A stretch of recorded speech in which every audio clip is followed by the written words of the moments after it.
Dzień dobry! So, ayan, binuksan ko na yung suit para masukat na, masuot ko na. Ayun, fit na fit naman sa akin. Pinasuot na to ng asawa ko para samahan ko siya magpakain ng kanyang mga honeybee. So, ayun, hindi ko naman siya kayang tulungan kasi hindi ko naman alam paano gawin yon, ganun. So, lakad-lakad lang tayo.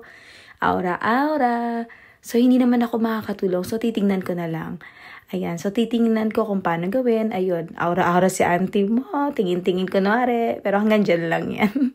So, ayan, lakad-lakad. Ito nga pala yung aso niya, si Ozzy. So, ayun yung kanyang honeybees. Pinapakain ng asawa ko ang kanyang mga honeybee ngayon. Grabe ang lalaki at nakakatakot. Grabe, oh. Tingnan mo yan. Ang dami, oh, diba?